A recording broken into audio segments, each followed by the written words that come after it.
Hi, Glenn Phillips here with Lake Homes Realty and lakehomes.com. So if you're selling your lake home, I want to give you 5 negotiation tips for lake real estate.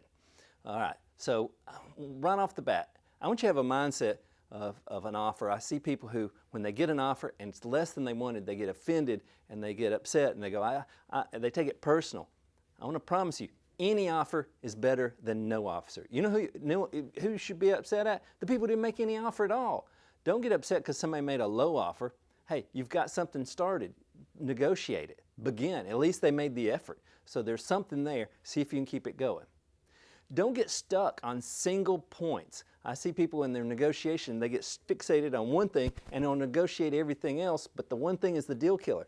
Let it all ebb and flow. For instance, agent commission. Well, I'm not paying any more than this. Well, you know what? What if you paid your agent almost nothing, but then the transaction you end up getting a far worse deal? Was that a good deal? You want an agent who brings their value. Seller's compensation.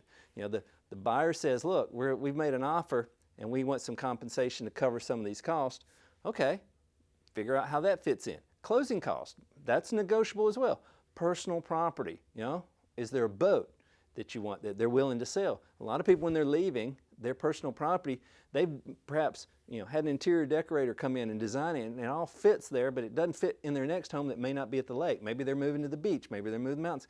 This was all built for and designed for this house. So put it all together. There's so many opportunities of doing things interesting that make the other party happy if you don't get stuck on any single one is, well, I'm digging in. As soon as you dig in, you lose the ability to create leverage in unusual ways. First house I bought, I moved from an apartment, I'm in my 20s, I got the washer, the dryer, the riding lawnmower. I needed all those things. I got the refrigerator and I got the dog.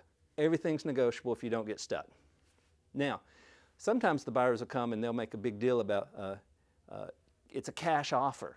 But from a seller perspective, you get cash from somebody. It may be from the bank, it may be from the individual.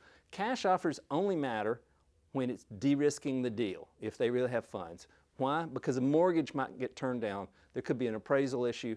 So cash-only offers only are about minimizing risk. And if you got a great, better offer and you're confident that the lending's going to come through, that may be the better deal. But a lot of people say, it's a cash offer. If you're selling, you're getting cash from somebody. It's always cash. The other thing that I want, a negotiation tip I want you to do is think about restructure the offer. An offer comes in and maybe you can try and restructure it, and we call it a pattern interrupt. They've got certain things that work, certain things that don't. I've had things, there was a property I bought once and I found out that the seller was very interested in getting the highest price of similar properties for some reason. I don't know why.